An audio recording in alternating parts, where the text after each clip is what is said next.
김어준의 켄터키 프라이드 치킨 제2회 시작하겠습니다.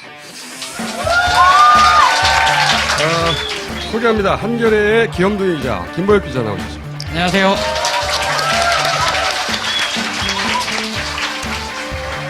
그리고 한겨레 가장 아름다운 기자, 한겨레에서 미모를 책임지고 있는 송채경화 기자 나오셨습니다. 안녕하세요. 송채경화 기자는 말이죠, 이 방송이 업로드되고 나서 검색어 1위를 했어요. 약 5분간. 그리고 바로 검색어에서 사라졌습니다. 저희 방송의 검색어를 누군가가 뜨지 못하도록 막고 있지 않는가 생각이 드는데, 검색어 1위 한 소감 어떠세요? 너무 감사드리고요. 첫 방송이 나간 다음에 검색어 1위를 하고, 그 다음에 네이버 지식인에 검색어가 올라와 있더라고요. 송채경화 나이 몇 살 이렇게. 거기에 답글이 달렸어요. 27살입니다 이렇게. 정말 이 자리를 빌어서 너무 감사드립니다. 그러나 송채경화가 첫 회 했던 브리핑 코너는 사라졌습니다. 잘렸습니다. 여러분도 겪으셨다시피 보셨죠? 네. 재미가 없어서 바로 사라졌고요.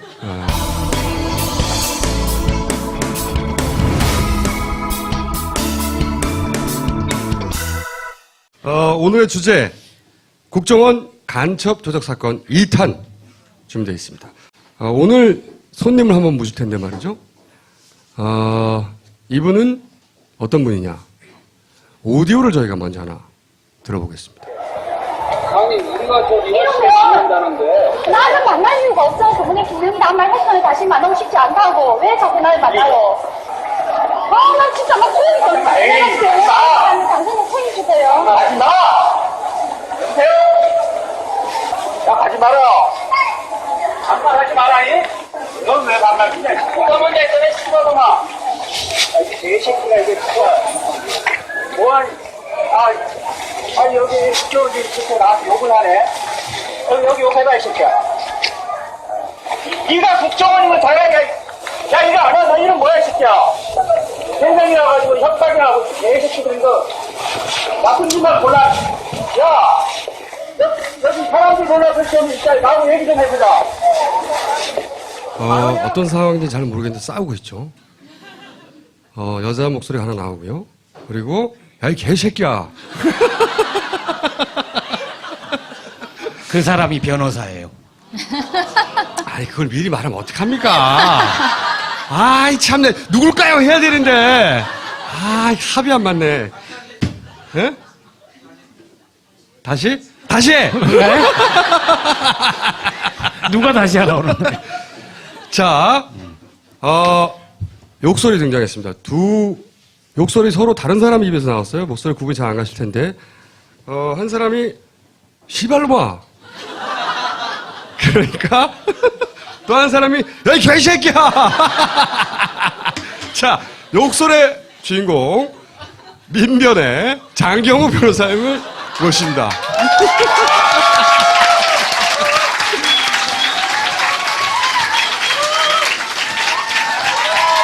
유효소 씨의 변호사입니다. 반갑습니다. 변호사님 굉장히 품행이 방장하시고, 언어의 품격이 굉장히 높으시네요. 네? 어떻게 욕을 딱 한 번만 하고. 자, 이게 어떤 사연인지 굉장히 궁금하죠? 좀 더 설명을 드릴 텐데. 먼저, 변호사님께서 오늘 얘기하실, 내용 간단 정리를 하면, 변호인 측의 증인은 주요 증인이 2명이 있었습니다. 유호성 씨의 여동생. 애초에는 국정원 측의 증인이 될 뻔했죠. 유가려 씨. 그리고 여러분들 잘 모르실 텐데, 조선족 모 씨가 등장합니다. 이 두 분이 변호인 측의 가장 중요한 증인이었고, 그리고 검사 측 증인도 있습니다. 이 검찰 측 증인들도 당털이었다는 얘기도 좀 더 할 텐데, 먼저 가장 중요한 증인이 유우성 씨의 동생 유가려 씨였어요. 1회에서는 왜 아무리 6개월 동안 협박을 당하고 했다고 하더라도 어떻게 오퍼를 간첩이라고 할 수 있느냐.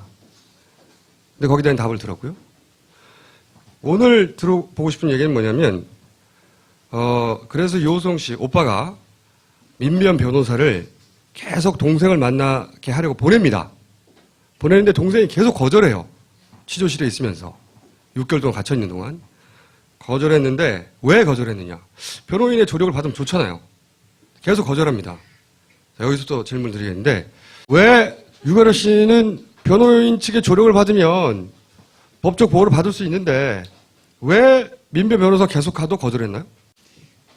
이제 국정원이 운영하는 그 탈북자들이 한국에 입국하면 이 한국에서는 이게 탈북 난민이라 해서 이 사람을 대한민국에서 보호해 줄, 뭐 정착을 지원해 줄지 이런 부분을 결정을 하는 그런 시설이 있습니다. 그 시설에서 그 변호인의 조력에 대해서 아무 그 북한에서 이렇게 잘하고 나서 온 사람들이 그 내용을 알기가 어렵지 않습니까? 변호인권의 의미도 모르고 거기에다가 제가 알기로는 변호인들, 특히 민변 변호인들 만나면 오히려 불리하다. 좋은 일도 안 된다. 대한민국에 정착하는 것도 방해되고 뭐 온갖 모함이랄까요? 그런 게 있어서 결국은 본인이 스스로 거절하는 것처럼 해서 변호인 접견을 막았습니다. 예. 불법 행위라고 저는 보고 있습니다. 참고로 변호사님은 저와 동갑입니다.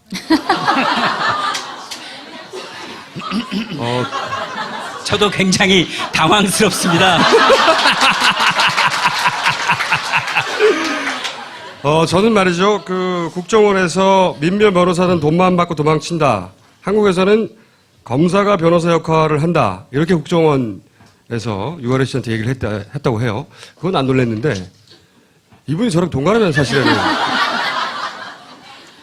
상당히 경황했습니다. 이 이야기는 한겨레에서 좀 더 디테일하게 취재됐죠. 네, 한겨레에서 아무 말도 안 하고 있길래 말 시키는 거예요. 감사합니다. 기회를 주셔서. 한겨레에서 보도를 했는데요. 유가래 씨를 만나서 인터뷰를 했을 때 유가래 씨가 뭐라고 얘기를 했냐면 거기에 갇혀 있을 때 저는 변호사가 뭐 하는 사람인지 몰랐다. 근데 민변 변호사들이 자꾸 찾아오니까 처음에는 국정원이 말도 안 해주다가 나중에는 큰삼촌 수사관이라고 부르는 분이 있었는데 그분이 민변 변호사들은 돈만 받고 도망친다. 한국에서는 검사가 변호사 역할을 한다. 변호사 선임할 필요가 없다. 이렇게 설명을 했다고 인터뷰를 한 게 있는데 혹시 그런 말을 좀 들어보신 적이 있으신가요? 자신들은 김현희처럼 무슨 일을 김신조처럼 무슨 일을 저질러도 정말 관대하게 해주고 있다라는 걸 계속 얘기하면서 변호사들은 그러나 접견하고 뭔가 할 듯이 하다가 끝까지 책임 안 진다. 그 내용 중에 틀린 거는 돈을 안 받고 합니다. 저도 민변 변호사 많이 만나서 하는데요. 돈만 받고 도망치진 않아요. 돈 안 받고 도망칠 경우는 있습니다. 왜냐하면 민변이라는 사건들은 굉장히 어렵거든요. 진짜로. 자, 그렇게 만나기 싫어했단 말이죠. 변호사를. 그런데 유가래 씨가 딱 하루 만나겠다고 합니다. 딱 하루만. 그럼 어떻게 된 상황이죠? 그때 가려한테 분명히 그랬거든요. 접견을 갈 테니까 접견을 하겠냐 그러니까 만나겠다라고 얘기를 했는데 그 다음날 바로 갔는데 또 불허를 해요. 접견을 불허하고. 그런 상황에서 가려를 우리가 우성 씨도 여동생이 이상하다. 여동생을 빨리 대지를 해달라고 요구를 하고 우리는 어떻게 지금 가려가 중앙합심센터에서 빨리 지금 중국으로 가버리면 도대체 어떻게 진실을 밝힙니까? 그래서 인신보호구제 심사청구라는 게 있습니다. 이게 뭐냐면 왜 주변에 어떤 그 일반 뭐 예를 들면 정신적인 이런 부분에 문제가 없는데도 정신병원에다가 이렇게 가족이 이렇게 위법하게 이렇게 수용을 시켜버린다든가 이러면 그걸 풀 수 있는 그 인신구제 심사청구를 보니까 저기 구치소도 아니고 교도소도 아닌데 그런 시설로 보고 저희가 인신보호구제 심사청구를 했어요. 했고 그때 이제 가려 신부는 뭐냐면 중국으로 추방을 앞두고 있는 그런 상황인데 가려가 갈 데가 없잖아요. 그러니까 마치 가려가 자유롭게 정한 장소가 어디냐면 또 그 중앙합동신문센터예요. 그러니까 판사가 이제 가려 씨는 출국할 때까지 한 달 출국할 때까지 그러니까 자기가 가고 싶은 대로 가라. 이렇게 변호사님, 가려 씨 자유의지로 거기를 정했다고요? 예, 그렇게 지금 그 당시에 그쪽에서는 얘기를 했고 그쪽에서 주장이 그렇다는 주장을 거죠? 했고 저희가 그날 그래서 재판 끝나자마자 제가 이제 그 아버님 전화라든가 이렇게 전화 통화를 하니까 가려가 고민을 합니다. 그러니까 국정원 직원도 한 뭐 7, 8명 있고 저희 변호인도 있는 사이에서 가려는 그 안에 있는데 가족 상황을 아무 소식을 못 들어요. 그러니까 바깥이 궁금하니까. 근데 변호사들은 아버지 통화도 시켜줬지 않습니까? 그러니까 밖에 상황이 궁금하니까 삼촌 하루만 변호사 따라가고 다음날 갈게. 여기서 삼촌은 국정원 삼촌이죠. 국정원 삼촌. 그러니까 그 그래서 모든 저희 하루 따라오기로 하고 저희가 하루 따라왔고요. 근데 오늘 이제 법사위에서 공개한 녹취록을 보니까 그게 첫 공판 때 녹취록이더라고요. 증거 보존 절차 네. 3월 4일입니다. 네, 근데 그때 내용을 들어보니까 2013년 3월 4일 1심 증거 보존 재판에서 유호성 씨와 그 여동생 유가려 씨의 대화 내용입니다. 가려야 변호인을 선임하겠다고 여기서 말해. 변호인을 선임하겠다고. 그 변호인을 선임하겠다고 해. 지금 적절한 신문이나 이게 아닌 것 같습니다. 네, 그리고 변호인을 선임하겠다는 이거 한국 법을 몰라서 그래. 갖다 주시고요. 지금 연락 물론 국정원에서 억지로 얘기하라고 했겠지만 사실은 밝혀지게 돼 있고 아버지고 외삼촌이고 이하고 다 여기 있어 지금. 이제 올 거고. 저번에 이게 추궁이 아니라요. 진실을 얘기하는 겁니다지. 울지 말고. 울지 말고. 검사님이 이런 상황 검사님이 무서운 게 아니고 대한민국에선 법이 지켜주는 거야. 재판장님이 지켜주고 너를.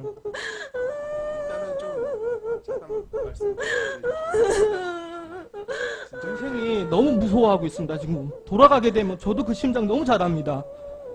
아니 독방에 갇혀서 여자애 저 어린 여자애도 독방에 갇혀놓고 하루도 아니고 10월달 12월 1일까지 이런 식으로 조사하는 게 말이 됩니까 이게? 어쨌든 유가려 씨는 6개월 동안 거의 갇혀 있으면서 오빠는 물론 뭐 가족들 다 못 만났을 거잖아요. 근데 유가려 씨가 그럼 오빠를 처음으로 만난 게 언젠가요? 그날이요.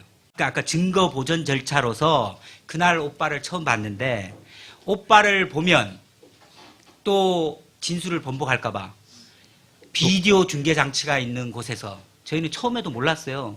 근데 국정원 오빠를 여수사관이 직접 대면하진 않은 거잖아요. 그날 나왔다가 나오기만 하면 오빠만 보면 울어요. 그러면 검사가 벌떡 일어나요. 봐라. 오빠 앞에서는 제대로 진술하지 못하니 비디오 중계 장치가 있는데 들어가자. 서로 못 만나게. 거기에다가 저는 이선 후퇴까지 했습니다. 왜냐 제 목소리가 크지 않습니까? 크고 좀 두서가 없어요. 두서가 없어요. 한 거예요. 그런데 그렇게 딱 하루만 있겠다고 하고 나온 당일날 바로 그날 밤에 기자회견을 합니다. 나 허위 자백했다고. 그 다음 날. 오전. 하루 만에. 여기까지 상황 진행을 이해하셨죠? 그런데 단 하루 만에 마음을 확 바꿨다고. 6개월 동안 그렇게 세뇌가 됐는데 그런데 여기에 결정적 지인이 한 분 등장을 합니다. 중국에서 정착을 도와줬던 조선족 모 씨. 가족끼리도 잘 알아요. 이분이 또 국정원에서 유호성 씨가 북한에 넘어갔다고 하는 그 기간 동안 중국에서 같이 지냈던 분입니다. 결정적 증인이기도 하죠. 결정적 증인이고 또 지인이고 이분을 만나면서 마음을 바뀌었다고 하는데 그때 상황을 좀 말 좀 해주세요.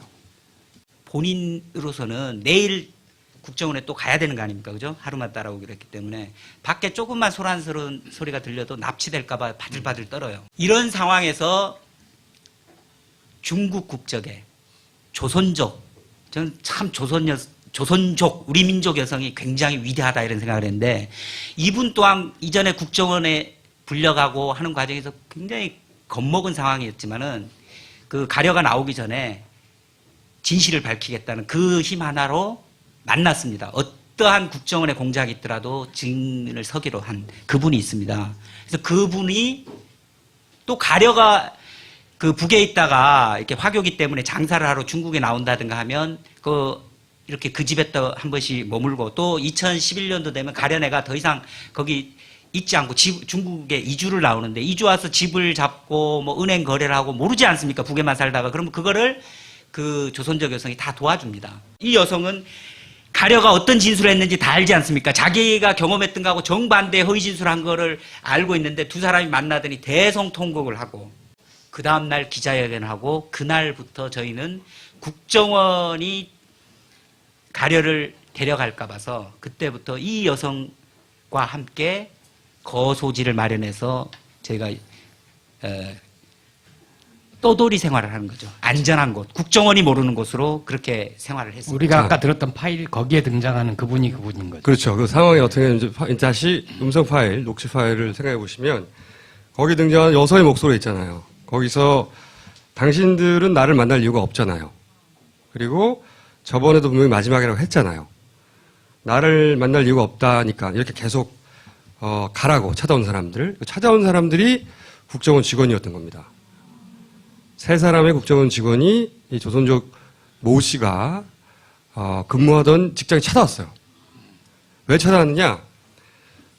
유가려 씨가 마음을 바꿨잖아요. 이제 자기가 잘 아는 가족들도 잘 알고 그리고 국정원이 오빠가 북한에 넘어가서 훈장 받고 왔다고 하는 그 기간에 같이 있었던 사실은 중국에 진실을 다 알고 있는 그 여성을 만나서 이제 마음을 바꿨죠. 자기가 속았다는 걸 알고.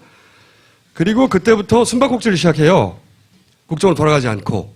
합법적으로 밖에 한 달 동안 머물 수 있었어요. 이미 판사가 증언할 때까지는 한국에 있으라고 했으니까. 그런데 국정원에서는 이제 마음을 바꾼 걸 알고 찾아다닐 거 아닙니까? 유가려 씨를. 빨리 중국으로 보내버려야 되는 거죠. 그래야 변호사라고 못 만나고 법원에는 서류만 제출하죠. 가짜 허위 진술만. 뒤집을 수가 없잖아요. 그렇게 되면. 그래서 찾는데 어딘지 모르니까 이 조선족 모 씨가 근무하는 곳에 찾아온 거예요. 찾아와가지고 어딨냐고. 그래서 이제 이 조선족 모 씨는 만날 이유가 없다고 뿌리치고 있고 그러다가 이 장 변호사님한테 전화를 한 겁니다. 그러자 장 변호사님은 달려간 겁니다. 그 수많은 변호사 중에 장 변호사님을 선택했어요.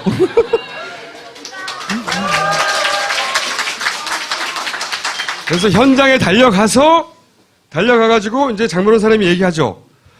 나타나가지고 장 변호사님이 나타나니까 그 국정원 직원 3명이 이제 가려고 합니다. 막 변호사가 나타났으니까. 그러니까 장 변호사님이 야 가지 마라. 가지 마라. 그랬더니 국정원 직원 중에 한 사람이 이렇게 얘기하죠. 시발놈아. 시발놈아는 국정원을 산 겁니다. 그러자 이에 질세라. 우리 장 변호사님은 아니 국정원 새끼가 나한테 욕을 하네? 어디 욕을 해봐 이 새끼야. 욕을 더 많이 합니다. 네가 국정원이면 다야? 너 이리 와라? 이름이 뭐야 이 새끼야? 협박이나 하고 개새끼들. 쭉쭉쭉쭉 욕이 나오죠. 박수. 근데 당시에 국정원 직원들은 바로 알아보던가요? 이제 국정원 직원들한테 제가 유명하다라고 합니다. 그래서 직원들도 알아보고 저도 그 사람들을 잘 알아봅니다. 서로 알지 않습니까? 이런 상황이었고 그 조선족이 유력한 알리바이를 깨버릴 수 있는 증인도 있고 더욱이 가려가 와서 저희가 그 진실을 얘기한 다음에 그 다음에 기자회견을 해버립니다. 그 기자회견을 하면서 조작 사건이라고 제가 규정을 해버립니다. 고문에 의한 조작 사건. 그랬더니 바로 국정원에서 민변의 변호사들을 허위사실에 한 명예훼손으로 고소하겠다. 그리고 소송을 하겠다. 이렇게 나옵니다. 이 상황에서 가려를 빨리 하루만 따라갔는데 하루 따라가고 빨리 이걸 다시 데려가서 증언을 못하게 하고 진술을 다시 저희가 번복시켰다고 생각하니까 자기들 진술대로 하든 뭐 하든 법정에서 다시 증언 못 서게 하고 빨리 추방을 하려고 했겠죠. 근데 이 신변을 보호하는 사람이 누구냐? 저라고 보여지지 않겠습니까? 변호사님, 제가 질문을 다시 할게요. 방언이 터지셔가지고 지금. 자, 그 앞에까지 상황 이해됐죠? 국정원 직원이 그 조선족 임모 씨, 조선족 모 씨 직장에 찾아왔어요. 그래서 출동하셨습니다. 출동하셨는데 하루 만에 돌아올 유가려가 안 나타나잖아요. 유가려 씨가 찾기 시작하죠. 그래서 찾으려고 잠깐만요. 다른 소리가 들어가서 잠깐 기다리는 거거든요. 이 상황 이해됐죠? 국정원 직원들이 찾아왔어요. 변호사님 출동했습니다. 채취했어요. 그런데 국정원 직원들이 포기할 리가 없잖아요. 그러니까 그날 밤에 출입국 관리사무소에서 변호사님한테 전화가 옵니다. 들어주세요. 여보세요? 아니, 저도 입장이 좀, 아니, 지금 다 녹음되고 있기 때문에 빨리 얘기하세요. 안 하는 게 더 위험해요. 그죠? 아이고, 다음에 좀 이야기 좀 듣고. 아니, 지금 얘기하세요. 바로. 국정원 맞죠? 아이고, 이거 죄송합니다. 제가 말씀드리기가 곤란합니다. 나중에 제가 따로 이야기 드리겠습니다. 예, 예. 아니, 법무부에서 지시 받았어요? 아니, 저희들도 이제. 아니, 뭐, 법무부 출입국 관리장 하는 데서 하셨냐고요? 저희들도 입장이 있어서, 저희들도 이제 뭐, 언론 보고, 이거 상당히 관심 있는 사건. 아, 그래. 어쨌든, 저는 그렇게 안 보니까요. 바로 지금 위에 보고 하세요. 제가 바로 이 부분에 대해서 법무부 장관이야 출입국 관리사무소 그 책임자에 대해 가지고 강력히 항의한다고 제가 그 부분은 따로 대처를 할 테니까요. 아유, 변호사님. 예, 수고하세요. 예.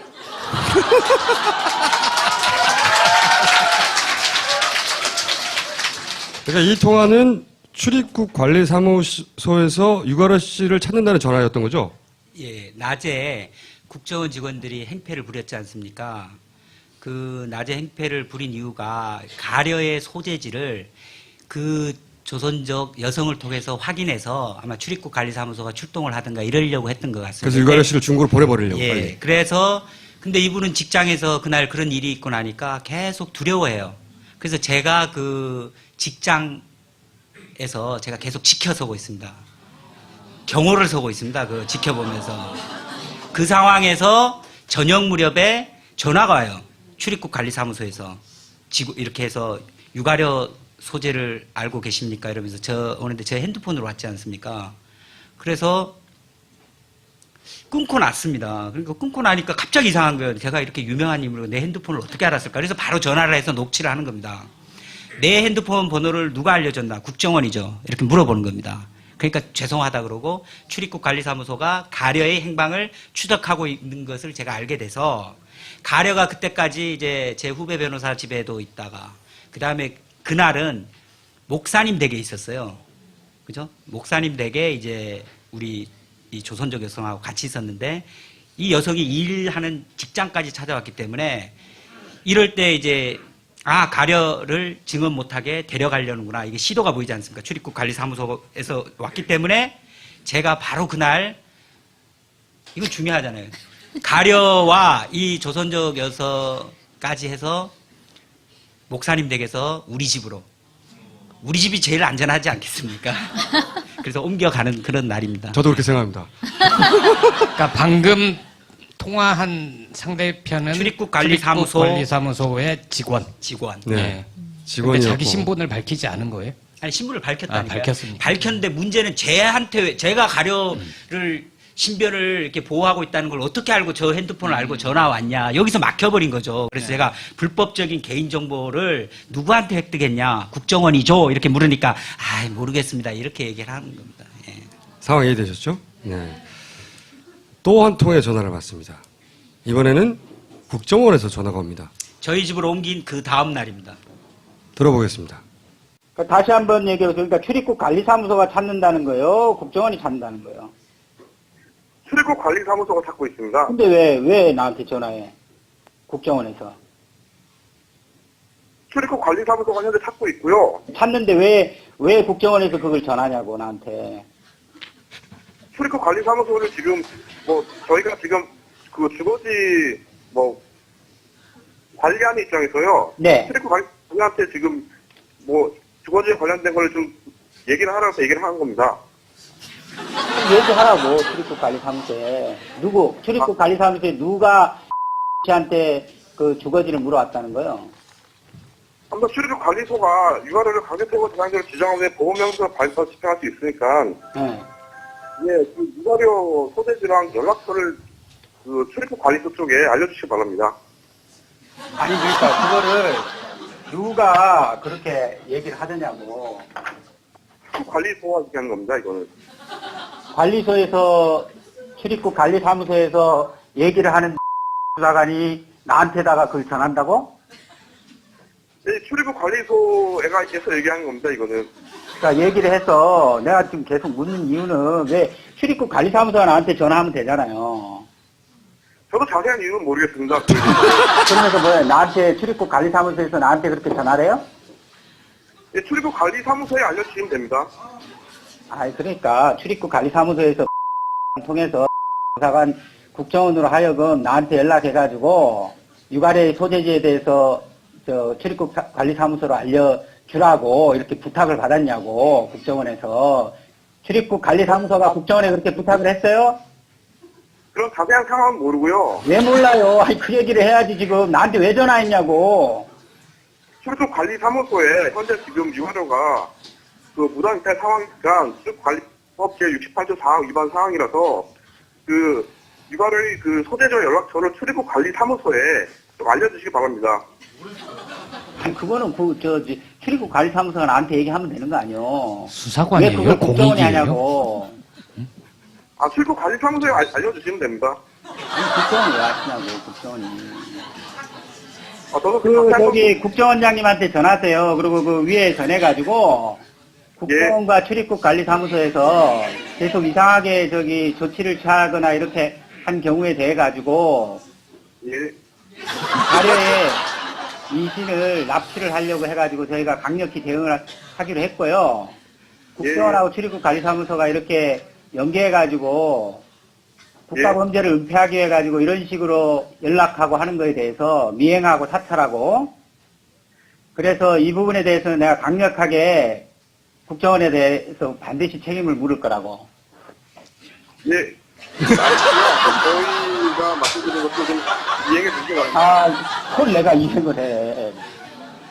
아무튼 그거에 대해서 저희는 고지했으니까 이행해 주시기 바랍니다. 뭘 고지를 해? 내가 왜 고지를 해? 상황 이해하셨죠? 출입국 관리사무소에 전화할 일을 왜 국정원에 전화하냐고. 그래서 나중에 국정원 직원이 설득된 것 같아요. 네, 국정원하고 통화할 때 그렇게 항상 반말을 하세요? 제가 반말을 썼습니까? 반말이 하면 아무것도 아니죠. 개새끼들이라고 그랬는데. 반말 정도야 고마워해야죠. 자, 상황이 이렇게 벌어진 거예요. 이렇게 숨바꼭질을 하다가 결국 유가려 씨가 법정에 나가서 그게 허위 진술이었다고 증언을 하게 됩니다. 결정적 기회를 하셨죠. 박수 한번 부탁드리고요. 그리고 직장에까지 찾아오는 그런 압박을 뚫고 또 조선정 모 씨도 증언을 합니다. 그분한테 감사드리고요. 여기까지가 변호인 측, 원래는 유가려 씨는 검찰 측 증인일 뻔 했다가 변호인 측 증인이 된 것이고, 그동안 국정원에서 오랫동안 준비한 이제 검찰 측 증인이 줄줄줄 나옵니다. 그런데 이 검찰 측 증인도 다 엉터리였다. 이 얘기를 시작할 텐데 짧게 정리할게요. 첫 목격자들이 등장합니다. 그러니까 북한에서 유호성 씨를 봤다 이거야. 그보다 확실한 게 어디 있어요? 그러니까 대부분 탈북자겠죠. 탈북자들이 증인으로 나와서 내가 북한에서 봤다. 저 남자. 그 증인이 주요 증인이 3명이 등장합니다. 첫 번째 김모 씨가 등장해요. 김모 씨가 등장을 해가지고 2012년 1월에 봤다. 이렇게 진술서가 돼 있는 거예요. 근데 그 증인이 이제 검찰 측 증인이 법정에 나옵니다. 나와서 뭐라고 말했습니까? 2012년에 그 회령에 우성이네 집에 갔더니 우성이도 보이고 우성이 아버지도 봤다라고 하는데 2011년 7월에 이미 우성이네는 연길로 이사를 나왔습니다. 그리고 그 집을 다른 가족들이 들어가 살고 있습니다. 그러니까 말이 안 되고 집을 다 판 거예요 이미. 그리고 아까 조선족 여성 그 가족들하고 그 시기에 2012년 지금 공소사실에 나오는 그 시기에는 다 알리바이가 있고 사진이 있습니다. 사진. 잠깐만요. 사진 얘기 좀 이따 하시고요. 나중에. 어쨌든 그분께서 얘기를 하는데 저희가 어떤 질문하는 과정에 이제 변호사님 예. 다시 할게요. 왜냐면은 이 증인 3명이 짧게 정리해야 되는데 지금 말씀하신 건 3번째 목격자예요. 첫 번째 목격자. 왜 날짜 기억 안 난다고 했는데 진술서에 날짜 기억난다고 그분이었어요? 네. 같은 김씨라서 같은. 자, 다시 3명이 주요. 이거 다 편집하고 네 그냥. 자, 주요 증인이 3명이 등장하는데요. 첫 번째 김모 씨. 이분은 2012년 1월에 봤다고 진술이 돼 있어요. 그런데 법원에 나와서는 뭐라고 말했냐면, 변호사님 차례입니다.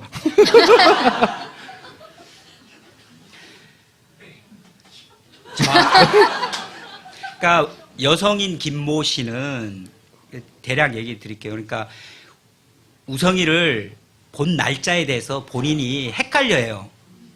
그러니까 그런데 진술서에는 정확히 날짜를 특정해서 되는데 자기가 그 기억은 헷갈린다라고 국정원 직원한테 수사관한테 얘기했는데도 불구하고 이거 별것 아니다 라고 해서 공소사실에 맞는 날에 마치 본 것처럼 진술서가 만들어졌다가 법정에서 물어보니 그분은 뭐 이렇게 하고 자기가 기억력이 안 좋아서 날짜에 대해서는 정확히 모른다 이렇게 얘기를 해서 그것들을 통해서 국정원의 어떤 그 증인의 진술 조작 이런 걸 깼습니다. 그렇죠. 두 번째 목격자가 등장하는데 성모 씨입니다.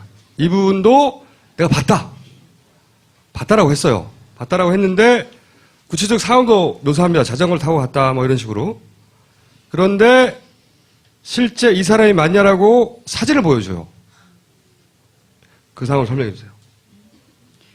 그 이분은 그 우성이를 10년 전에 뭐 봤다라는 식으로 얘기를 해요. 근데 그 2007년 8월에 우성이를 또 봤다요. 그러면 공소사실에는 또 우성이가 북에 또 들어간 게 되는 거잖아요. 그러니까 어떻게 봤냐니까 남편하고 뭐 부부싸움을 했는데 남편하고 이래가지고 만나서 가는데 남편이 뭐 저쪽에 우성이 보고 저 가강이 새끼 뭐 욕했다 뭐 이런 식으로 진술을 했는데 그때 어떻게 됐냐 그러니까 우성이 머리는 어떻고 남한식 머리고 뭐 옷은 어떻다 얘기를 해요. 근데 우성 씨가 2007년 8월에 사진이 있습니다. 그걸 제시를 했죠. 맞냐? 이렇게 살찐 게 아니었는데.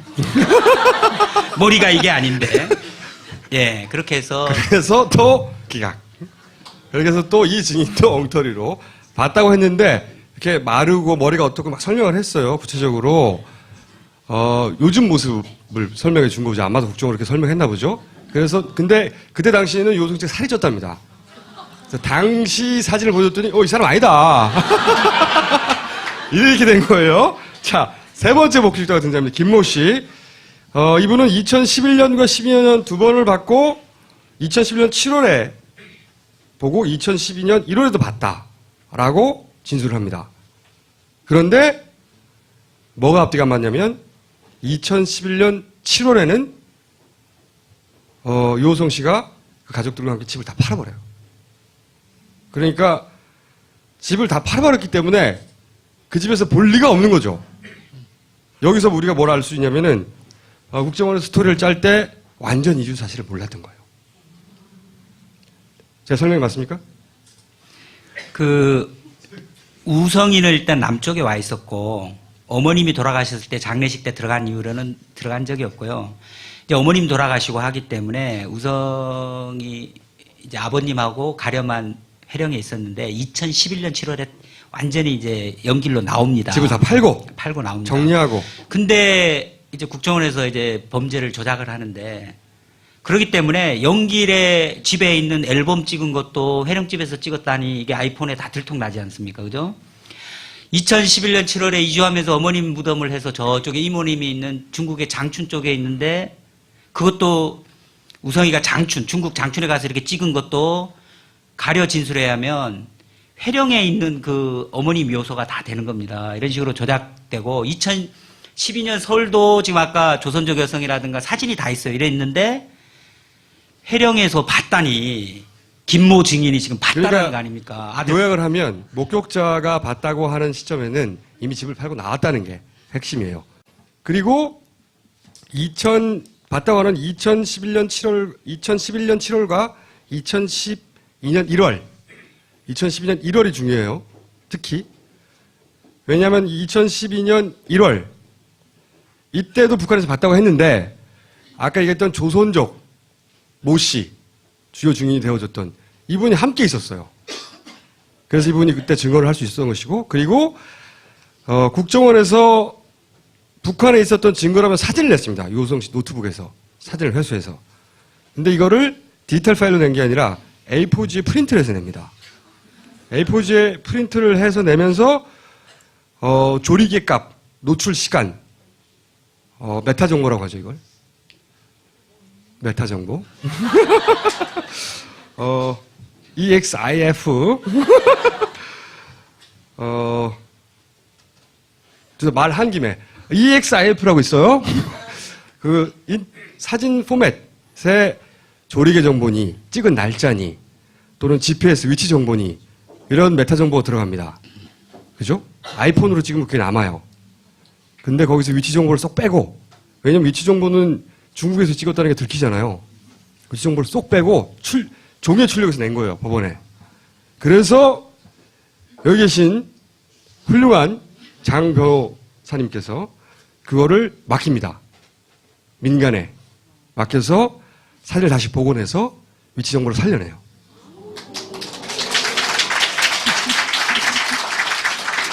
제가요? 본인이 살려낸 건 아닙니다. 전문하시는 우리 한양대 교수님 도움을 받아서. 네. 디지털 포렌식을 해서 사진을 살려서 봐라. 중국이지 않냐. 아이폰. 잡스 졸라 땡큐죠, 이거. 그래서 국정원 낸 그 사진조차 다시 가짜 엉터리 조작인 게 드러나는 거죠. 자, 여기까지가 증인 조작의 전후입니다. 자, 이제 일부를 끝내야 되는데 변호사님 마지막으로 하실 말씀이 있으면 짧게 하시고 들어가 주십시오.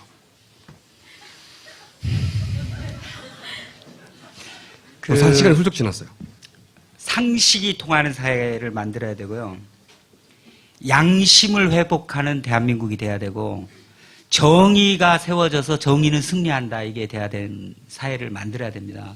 국가가 이렇게 간첩을 조작하고 증거를 날조하고 이렇게 무고한 시민을 간첩으로 몰아놓고 이 지경에 왔으면 좀 국민 무서운 줄 알고, 그렇지 않습니까? 그래야 되는데 지금도 끝까지 인정을 하지 않고 우성이를 2번, 3번 죽이고 간첩 조작을 저질러서 국기를 문란하게 하고 이 민주적 질서를 훼손하는 세력들이 지금 오히려 준동을 하고 민변 사무실에 앞에 와서 그 탈북자라든가 온갖 사람들에서 오히려 간첩을 변론하는 민변 종북이다라고 온갖 허위사실을 유포하고 오히려 이러고 있습니다. 이게 정상적인 사회입니까?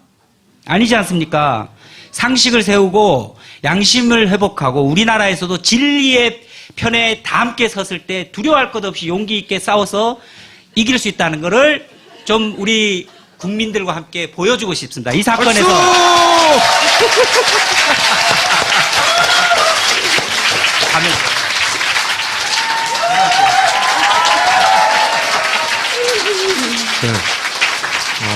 이 사건을 누구보다 잘 알고 있는 장 변호사님의 격정적인 이야기를 들으셨고, 근데 김보엽 기자에게 제가 묻고 싶은 게 있는데, 탈북자 증인들이 왜 이렇게, 뭐랄까요, 진술을 번복하는 상황이 벌어졌다고 생각하십니까? 우리가 요새는 새터민이라고 이렇게 껴안으려고 하는 그 탈북자분들은 대체로 신분이 굉장히 불안정하죠. 남한 사회를 잘 알지도 못하고, 이분들의 한 절반 정도가 기초수급자고요. 일하시는 30% 정도는 일용직입니다. 그러다 보니까 국정원의 협조적인 태도를 보이는 게 이분들 생계와 직접적인 관련이 있어요. 국정원이 일자리를 알선해 주는 경우도 있고, 혹은 뭐 국정원이 여러 군데 학교 돌아다니면서 안보 강연 이런 거 하지 않습니까? 그런데 연사로 나갈 수도 있고, 국정원 눈밖에 나는 건 이분들한테 대단히 불안한 거죠. 불안정한 신분이기 때문에 국정원의 유혹 혹은 국정원의 협조를 받았을 때 거기에 좀 적극적일 수밖에 없는, 이분들도 어떻게 보면 피해자일 수 있죠. 안녕하세요, 김호준입니다. 김호준의 켄터키 프라이드 치킨에서는 세상에 있는 모든 닭 요리법을 모으고 있습니다. 여러분만 알고 있는 닭 요리법, 닭을 지드든 볶든 튀기든 혹은 찌든 불태우든 여러분만의 닭 요리법을 1분 내외에 영상으로 만들어서 보내주십시오. 보내주실 곳은 leepd@한일.co.kr 기다리고 있겠습니다. 두 번째 게스트를 모실 텐데 이분은 참으로 경박한 분입니다. 저희가 이분을 모신 이유는 뭐냐면 조작의 진원지 중에 하나죠. 중국에 있는 선양 총영사관에 직접 이 사건 관련해서 갔던 3인 중에 한 사람이고, 그리고 국정원 압수수색 관련해서 국정원을 직접 찾아간 5인 중에 한 명으로 두 군데를 동시에 방문한 유일한 국회의원 정청래 의원을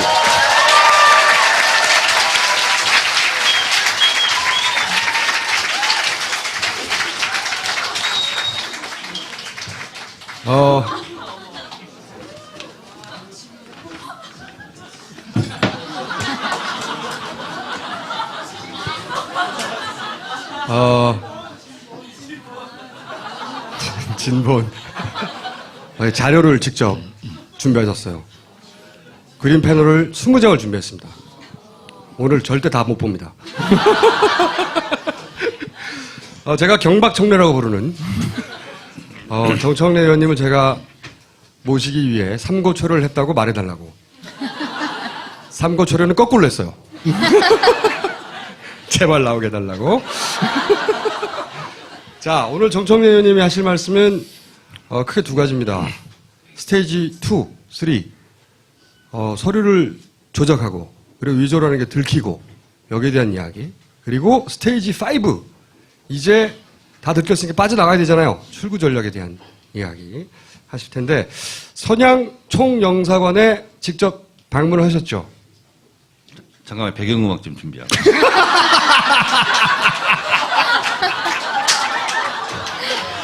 본인의 등장에는 항상 배경음악이 있어야 한다고.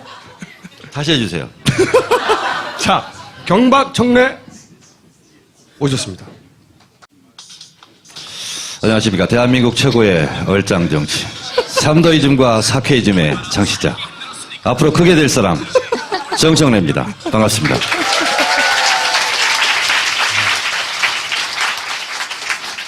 앞으로 크게 될 사람. 아직은 크지 않다는 얘기입니다. 자, 선양 총영사관에 직접 방문하셨는데 그때 상황을 좀 설명해 주십시오. 오늘 제가 드릴 말씀은 세 가지인데요. 하나는 외사판공실, 두 번째는 압수구색, 세 번째는 출구 전략. 이 세 가지 부분을 제가 말씀드리겠습니다. 외사판공실이라는 게 뭡니까? 마포구청. 제가 이제 마포구의 국회의원이지 않습니까? 마포구청이 있어요. 그럼 마포구청에서 발행하는 문서가 있죠? 있어요, 없어요? 있죠. 예. 리액션이 있어야 됩니다.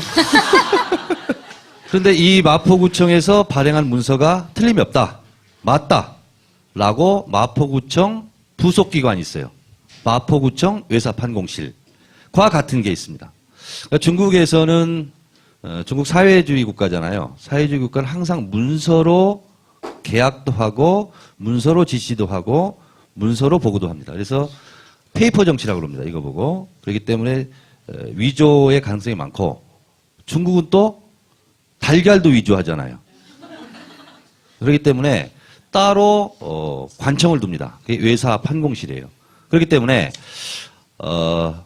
허롱스 공안지, 화룡시 공안국에서 방금 사용하신 게 중국어입니까? 네, 중국어입니다. 발행한 것이 맞다라고 도장을 찍어주는 와이스 판공스.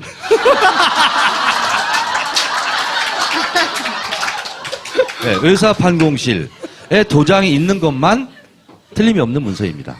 그런데 여기서부터 중요합니다. 검찰이 처음에 중국 대사관이 3건이 위조됐다. 싼거 원지엔 외자오. 3건의 문건이 위조됐다. 외자오. 이건 위조입니다. 라고 발표를 하니까 검찰에서 아니다. 우리 외교부의 공식 루트를 걸쳐온 정식 문건, 정스 원지엔, 정식 문건이다. 이렇게 발표했단 말이죠. 왜 말을 못하게 해. 오래 기다리셨어요. 네. 그런데 외교부의 공식 루트를 거쳐온 공식 문건이라 하는 것은 중국 대사관에서 위조라고 말한 문건이 위조가 아니고 공식 문건이다. 그렇기 때문에 이게 진본이다. 여기 보이죠? 진본. 예. 진본이다 하는 것을 공신력을 높여주기 위해서 검찰이 그렇게 발표했거든요. 그런데 이 검찰의 발표가 있고 선양 총영사, 조백상 총영사가 국회에 출석을 했습니다. 어쩐 일인지 계속 개인 문서입니다. 아닙니다. 개인 문서입니다. 이 얘기만 해요. 그렇죠.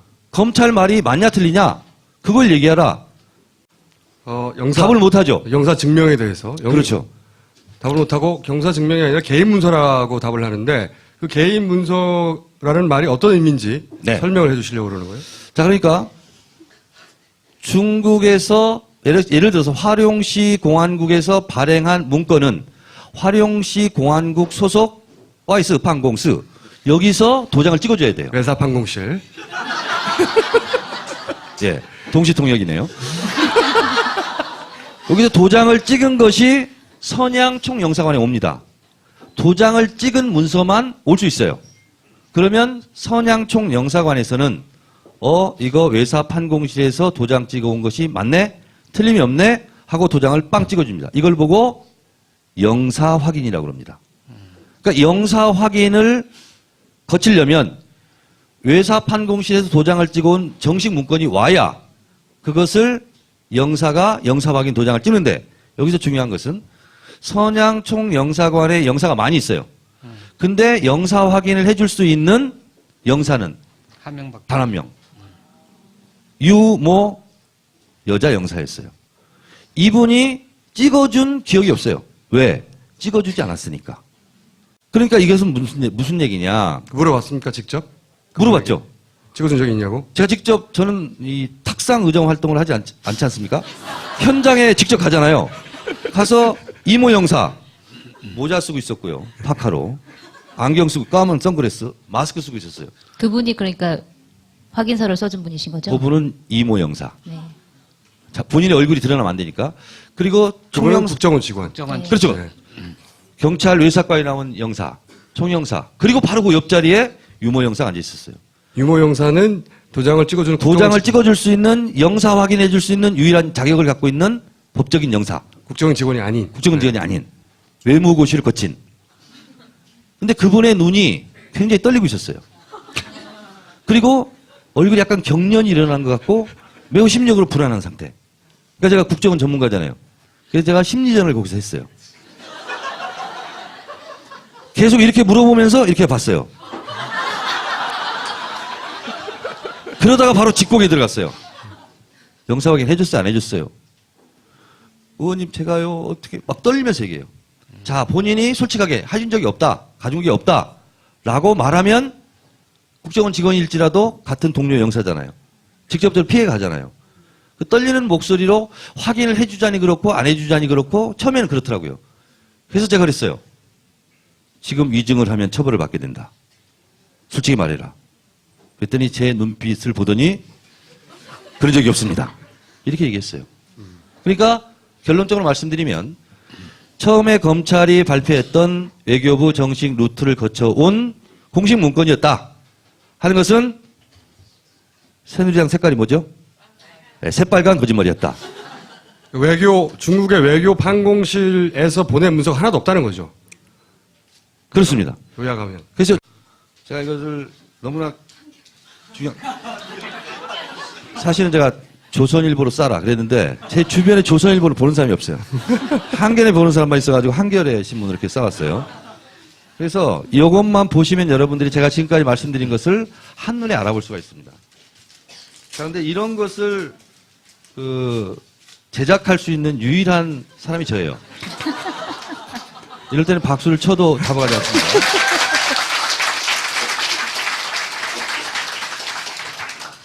그 유일한 사람이 누구냐? 바로 이렇게 생긴 사람이에요. 이 사람이 직접 지시해서 만든 판넬입니다. 다시 한번 듣겠습니다. 이거 오디오로만 들으시는 분들은 이게 어떤 상황인지 잘 모를 것 같은데, 신문지를 뜯으니까 본인 사진이 나왔어요. 그걸 다시 뜨고 있습니다. 자, 중국 대사관에서 세 건이 다 위조됐다. 이게 나왔어요. 근데 위조되지 않으려면 어떻게 되냐? 이것을 중국 외사 판공실에서 확인해야 됩니다. 그리고 그것을 선양총 영사관에 보내야 됩니다. 그리고 담당 영사, 유모 여자 영사가 확인을 해야 됩니다. 그 과정을 거치지 않았어요. 그렇기 때문에 처음에 검찰과 국정원에서 발표했던 공식 문건이다 하는 것은 거짓말이었다. 그런데 여기서 또 한 가지 주목할 지점은 이 국정원 직원인 이모 영사와 관련해서도 파견된 그 지역으로 그 총영사관으로 파견된 시점이 되게 의심스러운 시점이에요. 그것도 좀 설명해 주세요. 신출내기가 하고 있는 교민 담당 영사를 갑자기 소환하고 갑자기 베테랑 선배를 급파합니다. 무죄 판결이 예상되어 있던 판결 5일 전에. 그리고 나서 왜 그랬을까? 그리고 나서 위조 문서들이 막 나오죠. 왜 그랬을까는 여러분이 짐작하시기 바라겠습니다. 비겁하게. 잘했어요? 이제 두 번째로 얘기할 두 번째는 압수수색. 압수수색 현장에 직접 간 5인 중에 한 분입니다. 그러니까 여기서 압수수색은 검찰이 국정원 압수수색하는 현장을 그렇습니다. 갔다는 거죠. 그래서 압수수색한 다음 날이었어요. 그래서 국정원에 묻겠다. 아직도 위조됐다고 생각하지 않는가? 우리는 협조자의 말을 절대적으로 믿습니다. 위조됐다고 생각하지 않습니다. 아니 이 판국에 국민들이 다 위조됐다고 생각하고 중국 대사관에서도 위조됐다고 하는데 국정원은 아직도 정신 못 차리고 있냐? 예, 저희들은 아직도 위조됐다고 생각하지 않고 있습니다. 근데 어제 대공수사국장실 들어왔어 안 들어왔어? 왜 들어옵니까? 안 들어왔습니다. 이게 중요한 질문입니다. 다시 한번 말씀드립니다. 수사국장실 들어왔느냐? 들어왔느냐? 왜 들어옵니까? 압수수색이 들어왔느냐? 이렇게 질문을 했다는 거예요. 말을 못 알아듣겠어. 안 들어왔습니다. 이렇게 얘기해요. 거기에 정색하면 안 돼. 다시 태어나게. 도대체 지금 이 판국에 위조된 것을 아직도 국정원이 인정 안 하는 것이 말이 되느냐? 계속 그걸 또 물었어요. 그 다음에 진짜 안 들어왔습니까? 예, 안 들어왔습니다. 이렇게 된 거예요. 그래서 제가 정식으로 물었어요. 자, 대공수사국장실에 압수수색이 안 들어왔다는 말이 맞죠? 다시 한번 확인합니다. 예. 어쩔 수 없잖아요, 이제. 안 들어왔습니다. 이렇게 얘기한 거예요. 그래서 선양에 가서는 외사판공실을 건져왔고 국정원에 갔을 때는 압수수색이라 하면 강제 압수수색이잖아요. 그런데 대공수사국장실을 들어가지 않은 것은 강제 압수수색이 아니라 노닥노닥거리면서 이 자료 갖고 와라 그러면 네 알겠습니다 갖다 주고 저 자료 한번 갖고 와 보시겠습니까? 그러면 저 자료 갖다 주고 주는 것만 받아왔다는 거예요. 이 얘기가 왜 중요하냐면 그러니까 본인이 한 업적이라고 지금 말하고 있는 거예요. 국장실을 압수수색하지 않았다는 거를 자기가 건져냈다고 지금 자랑하고 있는 건데 자랑이 잘 안 됐잖아요. 전달이 안 돼가지고. 사실은 엄청난 자랑거리죠. 왜 이게 자랑거리가 될 수 있냐면 이걸 먼저 얘기하셔야죠. 자. 간첩 사건은 기본적으로 국장한테 보고가 돼요. 그러니까 간첩 사건 관련해서 압수수색을 하려면 당연히 국장실은 압수수색을 해야 되잖아요. 그런데 본인이 갑자기 들어닥쳐서 막 질문하다가 국장실을 압수수색하지 않은 사실을 본인이 밝혀냈다는 겁니다, 이게. 자, 이제 이해 갔죠? 근데 자살 사건이 벌어지고 그리고 나서 갑자기 대통령이 국정원이 사과를 하고 대통령이 유감 표시를 하고 갑자기 잡아들이기 시작하고 진도가 빨리 나갑니다.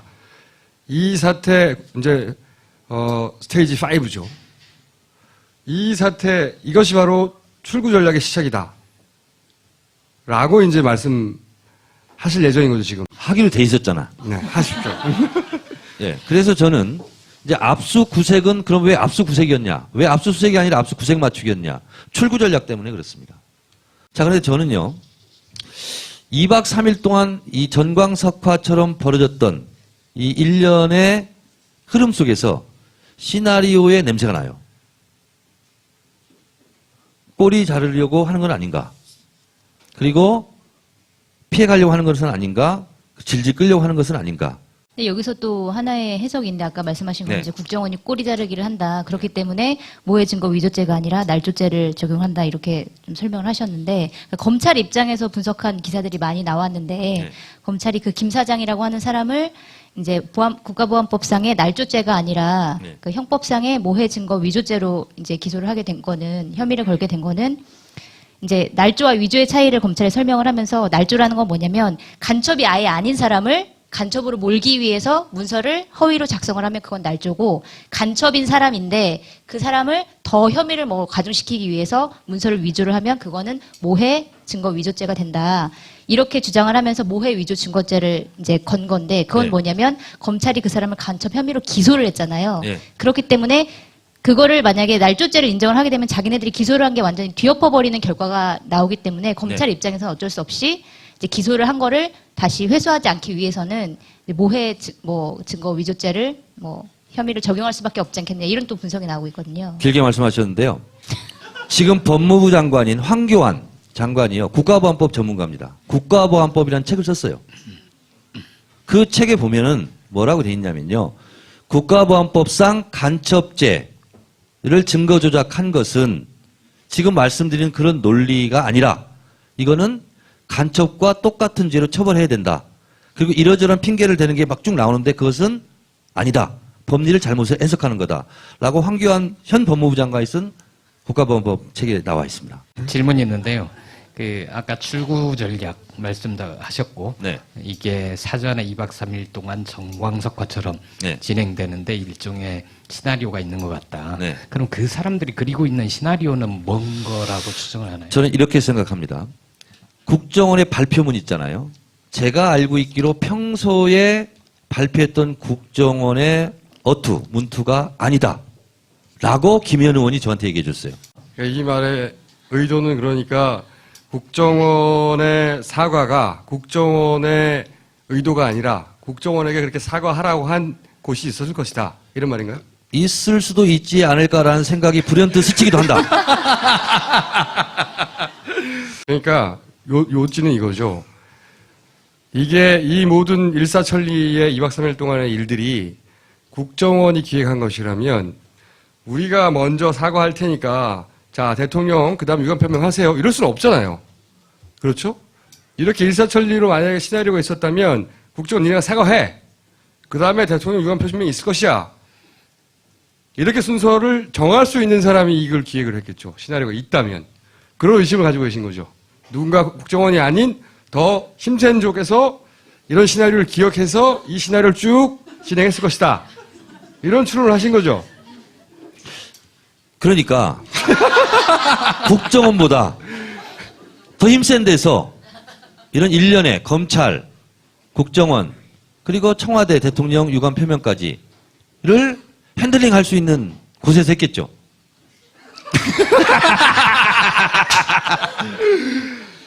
두 분의 의견이 굉장히 다른 것 같아요.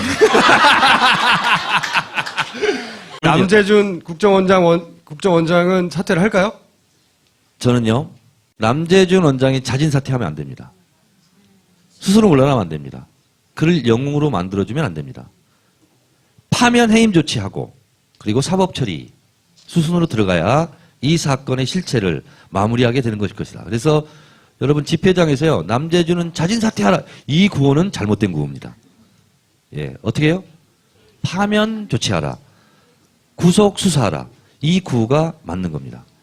지금 21세기 대명천지에도 이렇게 간첩 조작 사건이 벌어지고 있는 이 엄연한 국정원의 탈법 불법 사건을 보면서 우리는 대공수사권을 폐지해야 된다 하는 목소리를 높여서 그 여세를 몰아서 남재준 원장을 해임시키는 것, 그것이 국정원을 위해서도, 제대로 된 국정원을 위해서도 바람직하다. 이 연사 그렇게 생각합니다. 여기까지 하겠습니다. 또 하나 예언을 해보자면 여기서 그렇기 때문에 그 다음에 국정원의 행동 패턴을 보면 이게 나올 거라고 저는 예언합니다. 간첩이 하나 더 등장할 가능성이 있다. 예언 하나. 마약 사건이 큰 게 하나 터질 수 있다. 예언 둘. 연예인 사건도 하나 터질 수 있다. 예언 셋. 그리고 대테러 사건. 이런 예언들 한번 쫙 던져보고요. 그리고 또 한 가지 예언. 이 사안 전체는 지방선거에 써먹을 수 있는 아주 좋은 소재죠. 그때 등장할 것이다. 라고 예언하는 바입니다.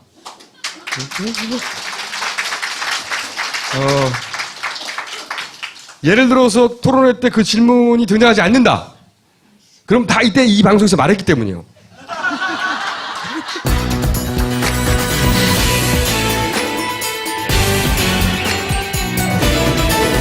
자, 손대인 소장님 나오셨습니다. 안녕하세요. 안녕하세요. 지난 시간 방송 모니터링 해보셨습니까?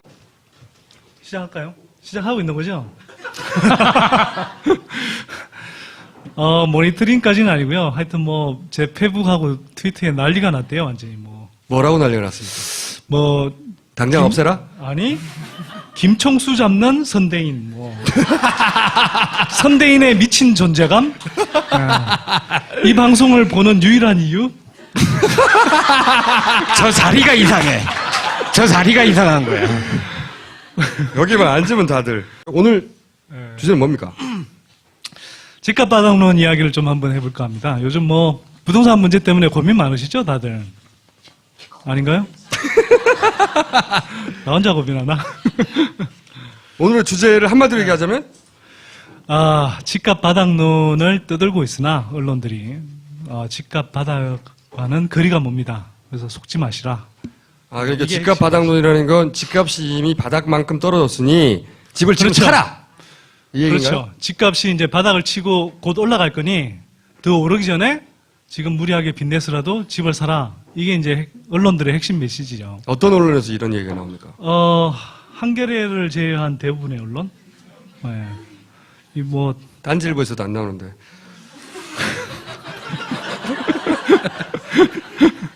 어쨌든 주로 조선일보, 중앙일보, 동아일보에서 많이 하는 얘기인데 그 집값이 바닥을 치고 상승하고 있다라고 근거를 대는 게 있잖아요. 그러니까 이런 이야기를 하기 전에 네. 제가 오늘 좀 설명을 드려야 될 것 같아요. 이게 집값 바닥론 관련한 건 이야기인데 이게 왜 지금 집값이 바닥을 치는 게 아니라 앞으로 더 내려갈 가능성이 높은지 여기에 대해서 조금 전반적인 이제 설명을 좀 드려야 될 것 같아요. 그래서 제가 이거 차트까지 준비해야 안 돼. 오늘 왜 다들 이렇게 차트를 준비하는 거야? 이게 뭐냐면 그 집값 추이를 그린 겁니다. 뭐 한눈에 보시면 아시겠죠? 자, 여기 이제 실질 가격이라고 되어 있는데요. 여러분들이 주로 접하는 주택 가격은 명목 가격입니다. 명목 가격은 뭐냐? 새우깡에 비유하자면 새우깡 제가 초등학교 때 100원이었어요. 지금 한 1,000원쯤 하죠. 그 명목 가격으로는 한 10배 정도 올랐는데 실질 가격은 그거와 상관없이 물가 상승률을 감안한 가격입니다.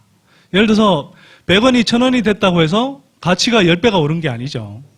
그래서 이제 실질 가격이라는 건 물가 상승률을 감안한 가격이다. 그렇게 이제 보면 집값의 사이클이 보입니다. 제가 그래서 이제 이걸 소장님 사이클 사이클 아니고요. 자, 사이클. 자, 아니고, 사이클인데요. 사이클. 자, 이 사이클을 보시면요. 우리가 86년부터 집값 그 지수가 작성되기 시작했습니다. 그래서 80년대 후반에 올랐죠. 그 다음에 91년 초에 정점을 찍고 외환위기 때까지 거의 반토막이 납니다. 그리고 2000년대 거의 내내 올랐어요. 외환위기 직후부터 해서. 그리고 2009년 초쯤에 2008년 말 또는 2009년 10월 정도에 다시 고점을 찍고 지금 하락하고 있는 겁니다. 제가 이제 대세 하락이라고 표현하는 이유는 이 사이클상의 2000년대의 부동산 시장 사이클상의 상승기가 끝나고 이제 대세 하락 흐름에 들어갔다. 이렇게 이제 표현을 하고 있는 거죠. 근데 저기서 다시 진짜로 꺾여서 올라갈 수도 있잖아요. 올라갈 수 있는데요. 지금 이게 한국만 그런 게 아니고요. 이게 제가 미국의 로버트 실러 교수라는 노벨 경제학상 수상자가 있습니다. 이 양반 방법론을 빌려서 제가 하고 있는 건데요. 이거 세계 각국에서 대부분 해봐도 부동산 시장은 보통 10년에서 한 20년 정도의 사이클을 그리면서 올랐다 내렸다를 반복합니다. 근데 우리 경우는 뭐 아까 말씀드렸듯이 한 10년 정도 열심히 올랐죠.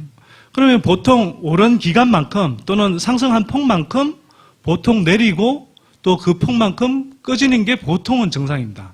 물론 중간에 뭐 조금 그 흐름을 완전히 반복하지 않고 올라가는 경우가 있긴 해도 대부분의 경우는 그냥 여기 좀 내려오다가 여기서 바닥을 치고 올라가는 경우는 거의 없습니다. 제가 아는 한은 없고요. 다른 나라의 사례도 없다는 거예요? 없죠. 지금 일본 같은 경우는 그 제가 이제 신체에 비유하자면 이렇습니다. 지금 신체에 비유하자면 머리 꼭대기까지 갔다가요. 이제 어깨 쪽지 정도까지 내려온 겁니다. 약간 아래 정도까지. 그런데 여기서 끝나고 다시 바닥을 치고 머리 꼭대기를 지나서 한참 더 위로 올라가느냐. 저는 뭐 그럴 가능성은 거의 없다라고 생각합니다.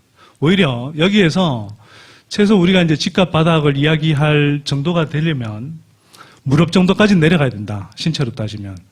그때야 이제 집값 바닥을 논할 수 있지 않을까. 근데 이제 그 유명하다고 하는 경제학 누구요?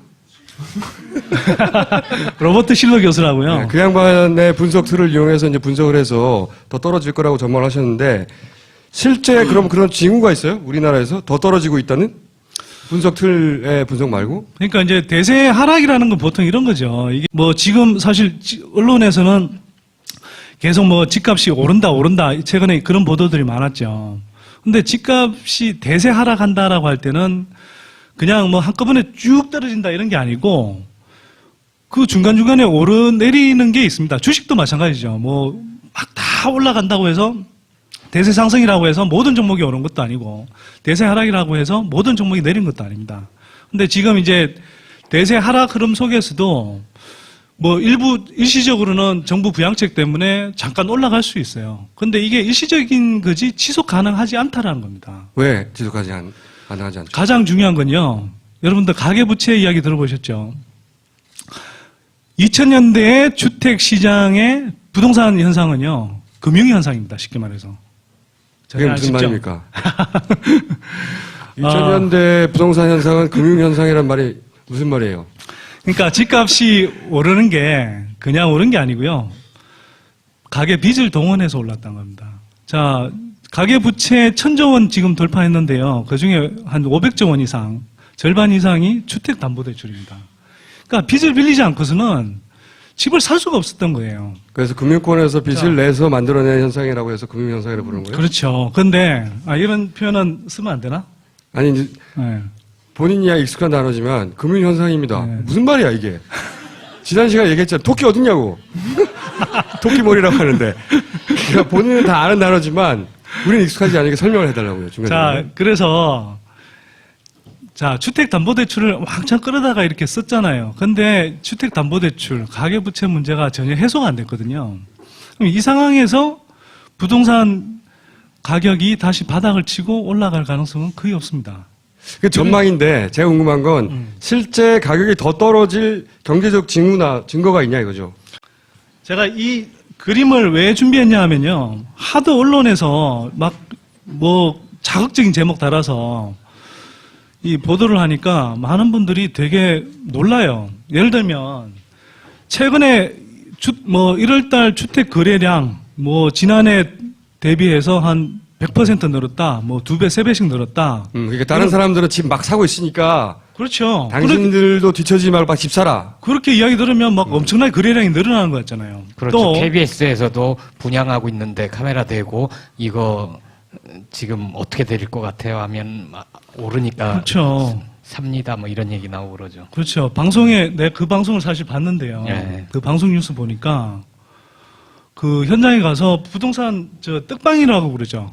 떴다방. 저 뜻다방. 뜻다방 업자한테 물어봐서 프리미엄이 얼마 붙을 것 같냐 그러니까 뭐 5천만 원이 붙을 것 같다. 이런 걸 아예 그대로 따서 방송 뉴스에 내보내요. 얼마나 정말 노골적으로 이렇게 선동을 하고 있는지. 그래서 내가 약간 여담일 수 있는데 사석에서 KBS 기자한테 한번 물어봤어요. 아니 도대체 아무리 그래도 그렇지 어떻게 대놓고 그렇게 막 선동 방송을 하냐. 그랬더니 윗선에 주문이 있었다는 거예요. 그러니까 이게 그 윗선이 뭐 청와대에서부터 시작됐는지 아니면 방송국 내부의 윗선을 이야기하는지 모르겠는데 어쨌든 위에서 부동산 네. 경기 부양시키게 지금 집 막 팔리고 있다는 뉴스를 내보내라. 그렇죠. 이런 네. 지시가 있었다는 거죠. 그렇죠. 그 정도로 지금 하고 있는데요. 자, 거래량 이야기를 좀 드릴게요. 그리고 2월달 거래량 관련해서는 혹시 보셨는지 모르겠는데 2006년 이후 2월 거래량으로는 사상 최대. 이런 보도도 나왔습니다. 그것만 들으면, 일반인들 들으면, 와, 거래량 엄청 늘어났나 보다. 8년 만에 거래량이 늘어나서 지금 집 사야 되나 보다 이렇게 생각하죠. 그러니까 8년 만에 늘어난 정도가 아니라 8년 동안 2월달 거래량으로는 사상 최대라는 거예요. 그러면 막 갑자기 거래량이 폭증했을 것 같죠. 그래서 제가 그려놨어요, 이걸. 뭐냐면 제가 올해 2월까지, 2월 거래량까지 그렸는데 요 끝이 여기입니다. 1월 거래량, 2월 거래량 엄청나게 늘어났나요? 오히려 지난해 연말, 청수가 잘 안 보이나? 상관없어요. 네. 지난해 연말보다 오히려 줄었죠. 줄어 있어요. 그리고 전체적으로 2007년 이후로는 사실 주택시장 침체기거든요. 침체기인데도 그때 전반적으로 비해서 늘어나 있지도 않아요. 침체 상황이 계속되고 있는데 이때에 비해서도 늘어난 게 아니란 말이에요. 그러니까 네. 지난 8년 동안 2월 달과 비교해서 조금 늘었다는 거죠. 2월 달치만 비교했을 때. 자, 2월 달치하고는 비교했을 때 늘어난 건 맞아요. 네, 얼마나 늘었어요? 또 1월 달 거하고 늘어난 것 비교하면 늘어난 게 맞아요. 근데 이건 굉장히 특수한 그러니까 시기하고 비교를 한 겁니다. 예를 들면 자, 2012년 1월, 2013년 1월 여기 제가 빨간색으로 표시를 해놨어요. 보이십니까? 예. 이게 왜 그러니까 거래가 굉장히 줄어 있죠. 바닥이죠. 왜 바닥이냐? 그 전에 12월까지 그 전에 이미 다 사버려서. 다 사버렸는데 왜 사버렸냐? 취득세를 일시적으로 감면해 줬습니다. 그 전에 12월까지. 그러면 우리가 흔히 들어보셨죠? 여기도 나타나는데 취득세 감면 기간 막달에 막 거래가 몰려요. 그래서 거래가 일시적으로 늘어납니다. 그리고 나서 그게 끝나면 1월 달에 거래가 확 줄어요. 이걸 거래 절벽이라고 하는 거거든요. 자, 거래가 늘어났죠. 그러다가 다시 확 줄었죠. 거래 절벽이 온 겁니다. 이렇게 비이상적으로 거래 절벽이 온 두 시기하고 비교해서 이때가 늘어났다.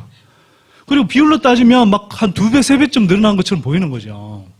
여전히 바닥인데도 불구하고 크게 보면. 그러니까 비교 대상 자체가 집이 워낙 안 팔린 특수한 시기였는데 그거랑 비교했다는 거죠, 지금. 그렇죠. 네. 네. 알겠어요. 그러니까 집 거래량이 늘었다고 하는 보도 자체도 사실은 일종 왜곡이다. 집 거래량이 그렇게 늘지 않았다. 작년 네. 12월보다 오히려 줄었다. 이 얘기고요. 또 자, 마지막 차트니까 이제 겁먹지 마시고요. 마지막입니다. 제가 앞에서는요 2006년까지만 2006년부터 보여드렸습니다. 이게 이제 국토부에서 거래량이 집계된 시점이 이때부터거든요. 그래서 그 이전의 거래량을 제가 뭐 좀 분석 방법론을 사용해서 이제 추정을 했어요. 2000년부터 쭉 보면 그냥 단순히 여기서부터 그냥 뭐 좀 침체 상태가 아니라 2000년대 초반부터 보면 거래량이 지속적으로 지금 계속 줄고 있죠. 거래량이 늘어나는 게 아닙니다. 큰 흐름에서 보면 지금 계속 줄고 있는 겁니다. 이건 왜 그러냐? 이렇게 생각하시면 됩니다. 예를 들어서 2000년대 초반 외환위기 직후 이럴 때는 집값은 쌌어요. 99년에 근데 10%씩 막 그 경제 성장했거든요. 그러니까 소득은 많이 늘어났고 집값은 바닥이고 그러니까 사람들이 앞다퉈서 막 샀죠. 근데 시간이 지나면 지날수록 돈 있는 사람들이 먼저 앞에서 샀겠죠. 그러면 돈 없는 사람들이 이제 뒤에 남아서 상대적으로 빚을 많이 끌어다가 사는 겁니다. 그게 이제 2009년까지 간 거고요. 이게 이제 소득이 안 되는 걸 빚으로 이제 계속 미어서 가계부채가 늘어난 겁니다. 근데 더 이상 빚내 갖고도 이제 살 사람들이 없는 거예요. 그래서 계속 이제 정부가 이명박 정부 때부터 또 박근혜 정부 때부터 지금 하고 있는 게 마른 수건을 쥐었자는 겁니다. 빚을 더 낼 수 없는 사람들한테 막 신혼부부들한테 막 1억씩 2억씩 빚내라. 그렇게 해서 이제 하다 보니까 가격은 떨어져야 사실은 뭐 얼마간의 돈을 보태서 살 텐데 가격은 계속 떠받치고 있으면서 계속 빚내서 집 사라 그러면 그렇게 살 수 있는 사람이 얼마나 있겠어요. 그러니까 거래량이 점점 위축될 수밖에 없죠. 자, 빚을 잔뜩 지고 집을 산 사람들이 있습니다. 집주인들이 있습니다. 그런데 누군가 빚을 내서라도 추격 매수를 해줘야 집값이 유지되거나 올라갈 텐데 이게 이루어지지 않으면 어떻게 되죠? 집값은 떨어지죠. 예, 그 말씀 자신이 드리려고. 없어 지금. 그런데 네. 왜 자꾸 주택 거래를 부추기려고 하는 거예요? 그게 핵심이죠. 자, 지금까지 말씀하신 거는 집값이 바닥이라고 언론에 주장하고 집값이 이제 앞으로 오를 테니까 빨리 빚내서 사라 이렇게 부추겼는데 이게 아니라는 거죠. 예. 아니라는 걸 알았어요. 집값 바닥 아니랍니다. 더 떨어진답니다. 그러면 누가 왜 집값이 아니, 떨어진다고 얘기하면 안 돼요. 왜냐하면 어떤 정책에 따라서 또 일시적으로 일시적으로 올라가거나 떨어질 수도 있으나 대세 하락. 대세는 하락 중이다. 집값 바닥 그렇죠. 아니니까 네. 지금 빚내서 집 사는 거는 위험하다. 이런 말씀이신데 그럼 누가 이렇게 집값이 다 떨어졌으니까 빨리 사라고 부추기고 그 세력이 어떤 세력입니까? 지금 저는 크게 이제 세 주체로 봅니다. 정부, 그 다음에 언론, 그 다음에 건설업체죠. 어떻게 커넥션이 연결되는 거죠? 자, 정부는요, 이렇습니다. 지금 뭐, 박근혜 정부는 지방선거 앞두고 집값이 올라줘야 그 자기를 지지했던 사람들이 표를 찍는 사람들이에요. 사실은 뭐, 집값 암묵적으로 올려줄게. 그러고 집권한 정부잖아요, 사실은. 자, 그게 있고요.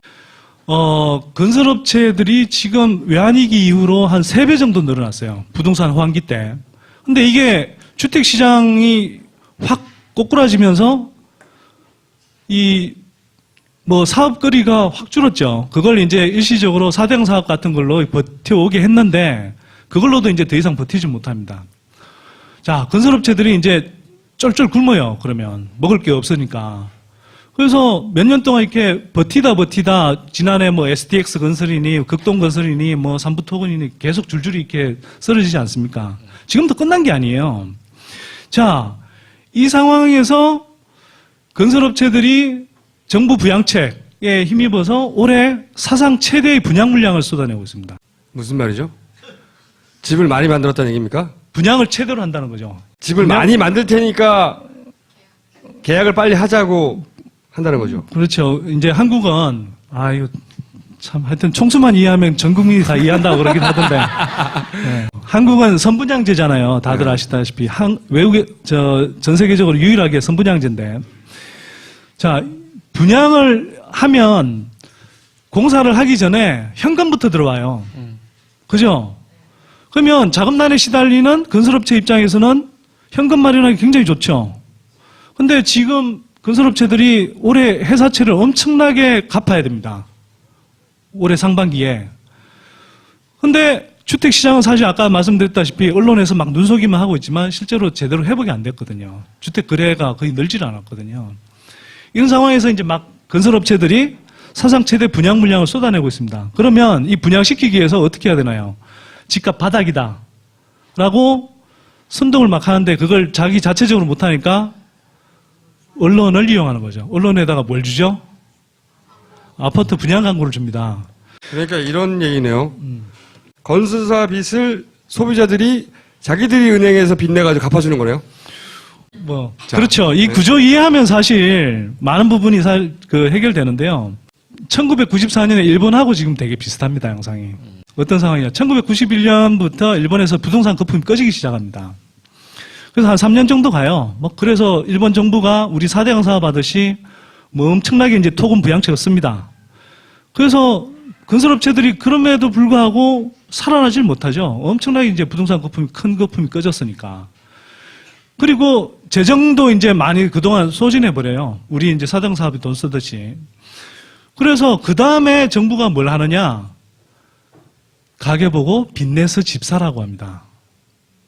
그리고 건설업체들한테 이제 아파트, 우리로 치면 아파트 같은 맨션을 분양하게 합니다. 그걸 가지고 현금 마련하라는 거죠. 그리고 집값도 고점 대비하면 좀 많이 떨어졌어요. 그래서 그때 사실 빚내갖고 일본 가게들이 많이 들어갔습니다. 그래서 일본은 어떻게 됐어요? 자, 그 이후에 그렇게 들어간 가게들이 어떻게 됐느냐. 다 하우스푸어 됐습니다. 네. 그리고 그때부터 집값이 다시 반토막, 3분의 1토막씩 났습니다. 핵심은 이겁니다. 제가 5년 동안, 무리하게 빚내서 집 사지 마라 그랬어요. 그랬더니 많은 분들이 집 사지 말라고 선대위는 떠든다. 부동산 업자들이 그렇게 이야기하는데 집 사지 말라고 이야기하는 게 아닙니다. 자기가 소득 충분하고, 지금 집값이 비싸지만 뭐 두세 채씩 막 끔값이야. 막 질러줄 수 있어. 이런 분들이면 안 말립니다, 굳이. 그리고 꼭 필요할 수도 있죠, 그 시점에. 그렇죠. 근데 문제는 지금 정부가 비끈하는 정책, 또 언론들이 부동산 광고에 눈이 멀어서 이렇게 막 선동하는 엉터리 정보도 제가 말씀드렸잖아요. 그런 왜곡된 정보들을 가지고 하면 사람들이 불안하니까 사회 안 살렸던 사람들이 무리하게 빚내서 사거든요. 그래서 제발 빚내서 무리하게 집 사지 마라. 제가 강조하는 초점은 빚입니다. 빚. 그리고 전세 사시는 분들 지금 전세가가 가파르게 올라서 좀 힘드실 거예요. 근데 뭐 앞 시간에도 제가 한번 말씀드렸지만 지금 정부는 토끼몰이를 하려고 하는 거거든요. 그래서 좀 힘들지만 토끼 떠나왔어. 네. 그 토끼몰이 당하지 마시고 가능하면 좀 힘들더라도 전세를 계속 좀 지키시라. 다만 전세도 깡통 전세가 될 수 있죠. 그래서 필요하다면 전세 보증보험 같은 게 있습니다. 그런 것들을 조금 이용해서 가능하면 좀 안전한 전세. 그리고 사실 아주 자기가 사는 동네가 꼭 아니면 약간 뭐 외곽으로 조금만 나가면 아직 전세 물량이 사실 많습니다. 그래서 그런 부분들 좀 유념해서요. 말씀드리고 싶은 건 하여튼 찌라시 언론에 속지 마라. 그리고 빚내서 집 사지 마라. 이게 오늘의 핵심 메시지였습니다. 여기까지 하겠습니다.